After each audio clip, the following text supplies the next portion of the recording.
Thank you very much for that introduction.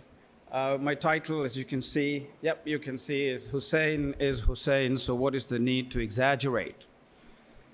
I teach at the University of Birmingham, etc., etc. So here we go. The map of my talk is as follows.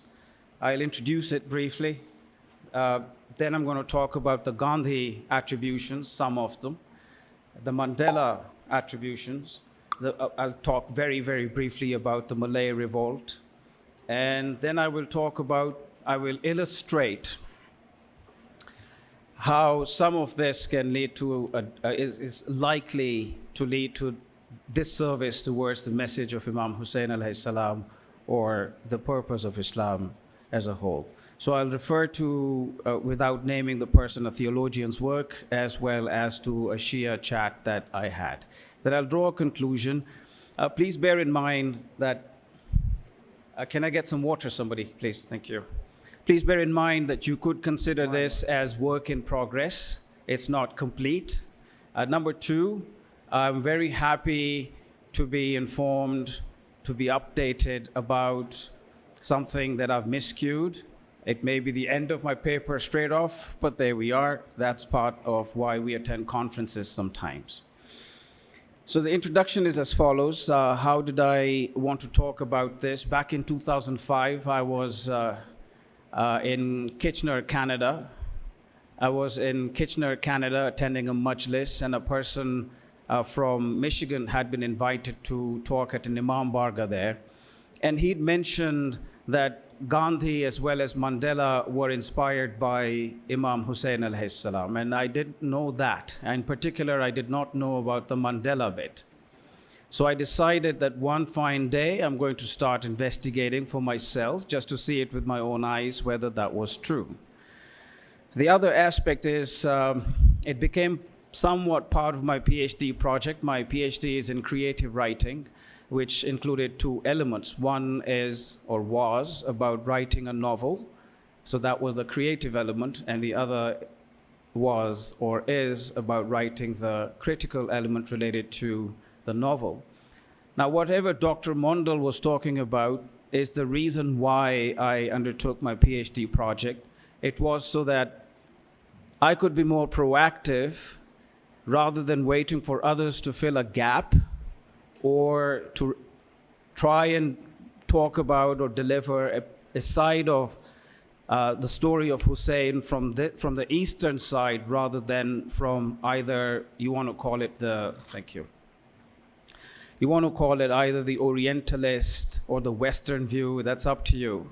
But I saw there's this gap, and whatever Dr. Mondals talked about is the reason why I decided to write a novel. And my novel talks about, effectively, eventually, the story of Husayn alayhi salam. So I'm looking for an agent to eventually get it published for me. Okay, the brief background about Gandhi is that he is a hero. He started this very peaceful movement. All of this is what we know. But I'm trying to be brief. You'll end up finding me really, 8 minutes. You got 2 minutes left. It's always like that. So we know about Gandhi being a very positive individual and as a hero to be emulated for his peaceful movements. But if you look at what the counter narrative about him is, for example, from Arundhati Roy, quite a prolific anti-establishment person, I'd say. She is scathing. She says that he is given an exalted, almost divine status in the imagination of the modern world, in particular the Western world. Now, why I've written it in blue is something that is because I want you to keep in mind throughout, because I have a reason. If I can get to my conclusion in time, I'll tell you why I'm making this presentation or delivering this talk. So some of the things, for example, that are attributed to Gandhi as having said about Imam Husayn alayhi salam are as follows. I learned from Husayn how to achieve victory while being oppressed, and that according to this meme, if he had, Gandhi said, an army like 72 soldiers of Husayn, he would have won freedom for India in 24 hours.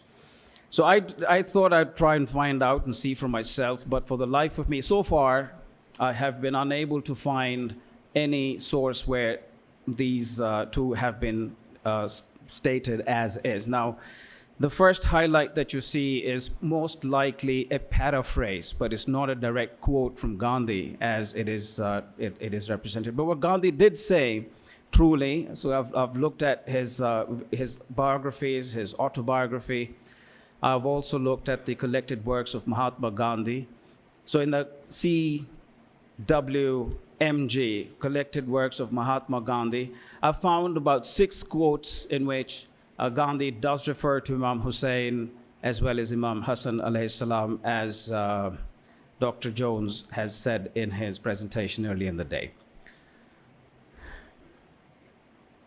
So he does also refer to them as being the Satyagraha, the soul force, and that's what he refers to as Imam Husayn being one of them. Now, in contrast, or for a parallel, just like Bob has just said in his presentation, it's not a competition because he can draw from his Christian beliefs that there are heroes that he can quote as well. So according to these guys here in 2018, they say it is difficult to say, that Gandhi said, it is difficult to say who was the greatest among Krishna, Rama, the Buddha, and Jesus. Their achievements differed because they lived in different times and under different circumstances. In point of character alone, possibly the Buddha was the greatest. Now, you will notice here that Gandhi here does not mention Imam Husayn in his list. So it's not necessarily exclusive to. However, he does say the following at various points in his letters or in his speeches, which I hope you can quickly read because, I will have run. There we go. It's 3 minutes left. So he does say these things, but some of them I've been unable to find. For example, the 2 highlights that I showed to you. Now, what happened is that there was a theologian, I will not name the person, he wrote a book, it was sent to me, I read it, and I find attributions to Gandhi. And it turned out, according to my research so far, Gandhi hadn't said it. So I contacted, he's a PhD doctor and all of that. So I asked him a question about where, if he could lead me to the sources, and he couldn't. Because he said he saw it on a website, or it was through some brochures that he'd been handed out. So the impact, basically, my purpose of this talk and research is to try and say, let's be very careful about what we're trying to propagate, because eventually what's happening is even people who are supposed to be good researchers, they end up just quoting, effectively misquoting, and the difficulties in being unable to do all of that. And I will, if they give me time, I'll tell what leads to cultism eventually. Now, Mandela as well is said to have said the following about his experience in prison and how he was able to find motivation to stay on in prison without giving up on his principles. I have been unable to find this anywhere in Mandela's biographies. The Long Walk to Freedom, it doesn't have any of that information. In fact, in the Long Walk to Freedom, Mandela says that any and every source was of interest to me. If it is true, it may be, I don't know. According to my research so far, I couldn't find it. But he said in his autobiography, any and every source was of interest to me. But in all of that list that you see in the second bullet point, there's no mention of Husayn or Islam or the Prophet, right? There we go. So, okay. Now, this is what I'm trying to get at. And in light of some of the questions that were put to the previous presenter. You see, the point is that whereas Gandhi is considered a hero, likewise Mandela, the thing is, Mandela's got some negative history, as does Gandhi. If you read Arundhati Roy, if you listen to her speeches, if you listen and read and whatever, do research on Dr. Ambedkar's views on what Gandhi was, you will see that they're not the kind of human beings that we are made to believe, or heroes that we're made to believe. Mandela initially was a terrorist, according to some, obviously, because one man's terrorist is another's freedom fighter. Thank you. But my point being, the reason why I'm mentioning that is that Imam Husayn has not been accused of that kind of thing, of terrorism or of racism. Although in a quiet moment, I do want to ask the scholars about something that he said. It's in Tabari, book 19 of Tabari. If you read that, he does mention to somebody, or he insults, I don't know how to see it. He says to the person, "You son of a blue-eyed woman." I've been trying to find that out. Why would he say that? Was he racist? What's wrong with a blue-eyed woman? But I'm going to hold that until I've got a good answer. Now, interestingly, remember I said about the West's obsession with Gandhi and Mandela. Interestingly, in my born and bred life of Shia Islam, I have never heard of any person from the Mimbar talk about the Malay revolt. Now, the Malay revolt against the Portuguese was also actually partially or fully inspired by the event of Kerbala, by the story of Imam Husayn alayhi salam. I've never understood why this was not mentioned. I discovered this by way of a documentary film by Ahl al-Bayt TV. It's titled The Shia of Malaysia, in which that's the first time ever I hear that the Malay revolt was inspired by Imam Husayn, based on a book they would read on the nights of their attacks on the Portuguese. They would read the story within Hikayat Muhammad Hanafiya, which was written in about the 15th-ish century in Persian and translated into Bahasa Malay. Is this not mentioned because the West hasn't yet endorsed it? Is my question, right? And by the way, for those who like to hear that the Westerner has endorsed it, well, Brakel has done his research, and he says it is true, the book is authentic, the historical event is authentic, and that the Malays did seek inspiration from the Hikayat Muhammad Hanafiya for their uprising against the Portuguese. Now, why do I see some of the forced quotes, if they are, as a disservice to Imam Husayn alayhi salam? I've already given you the example of the scholar in which he had said that he didn't know, he'd picked it up from a brochure. Now, here is one on the Shia chat.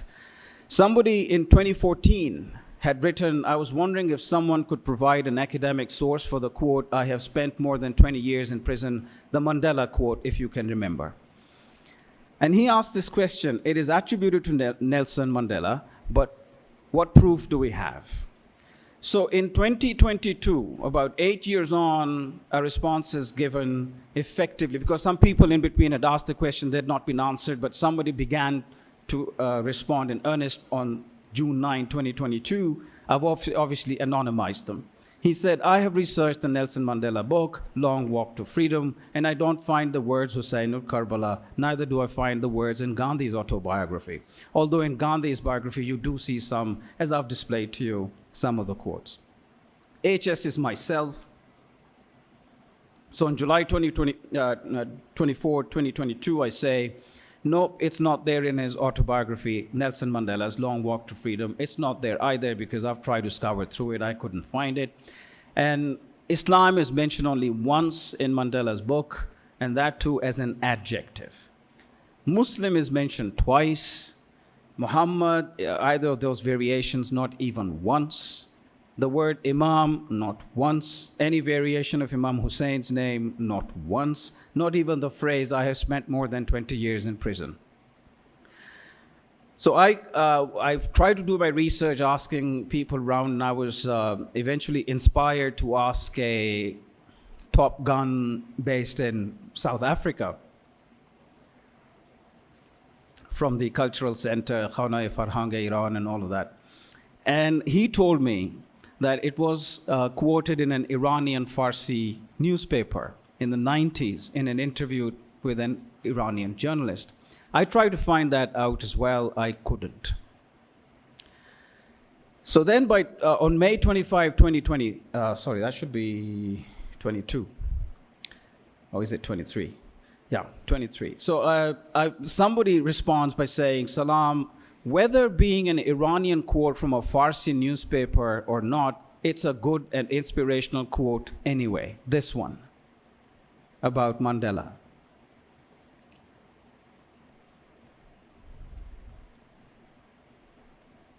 How does this pass? The thing is, we are forwarding memes during Muharram, during Ramadan, and all of that without checking, without authenticating whether what we are receiving is true or not, and we're just passing it on. It's very much against the hadith that the Prophet said. So my response to this person, whoever he was I don't think appending a good and inspirational quote with somebody famous's name when she or he never even said it is good practice. It's rather desperate. So in this light, I don't think it's a service to Imam Husayn in conclusion. It's disingenuous. And second, quite importantly as far as I'm concerned, if some critics of Mandela and Gandhi are correct in their negative assertions about the two, why must the Shia, or some of us, effectively belittle the cause of the Imam through our promulgation, perpetuation, and then defense of the malpractice of incorrect attributions to men who may themselves be wanting in their character in comparison to the Imam? I believe that this tends to mar the upholding of the truth, the very cause for which Imam Husayn laid down his life. His character speaks for itself.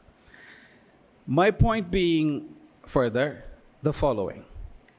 Sometimes it seems to me, and I'm sorry if I'm going to hurt feelings here, but this is an academic conference, and let's be friends when we exchange our opinions. It sometimes seems to me we are very desperate for the West to endorse Imam Husayn.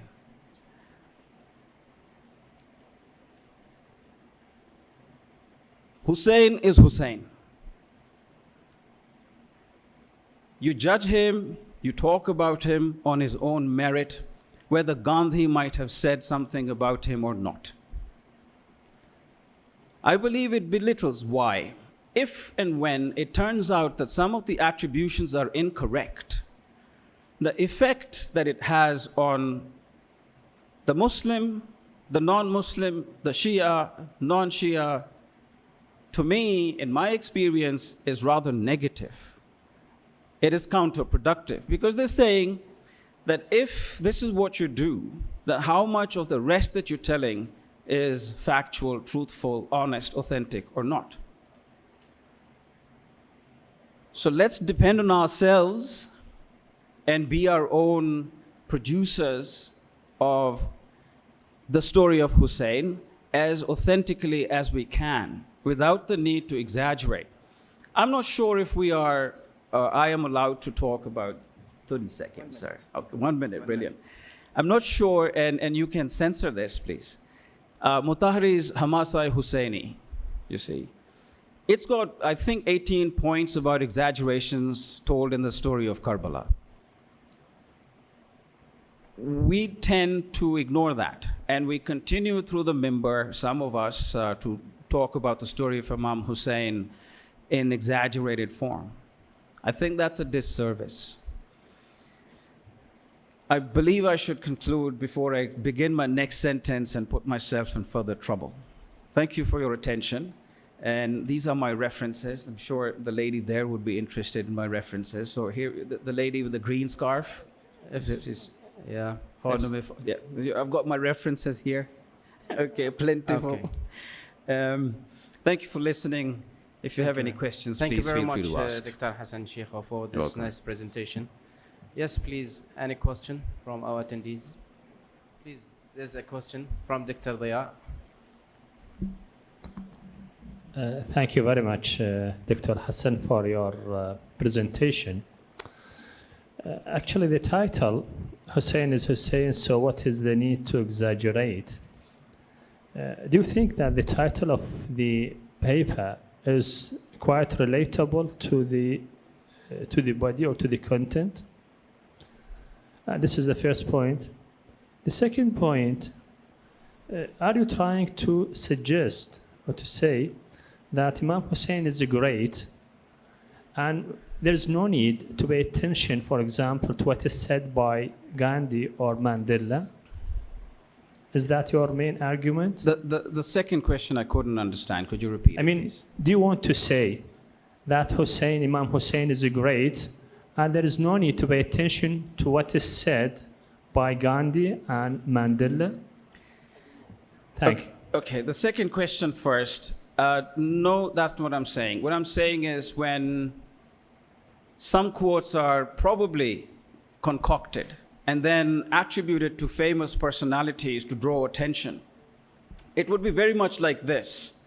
And I'm just creating something now in response to your question to illustrate my point. We have seen, you could, tomorrow or today, you could see a meme by Abraham Lincoln, right? And on top it's saying, the quote is, young people should not use Facebook and believe everything that is said in it. Abraham Lincoln. And we start believing it. Now that's a drawing attention to that fact that everything on the social media is not reliable. But the President of America back in the day did not say it because the internet, etc., technology like this wasn't present then. So what I'm saying is, let's not be desperate to draw attention just because either a Westerner has said it or because the West, Orientalist or whatever, have endorsed somebody.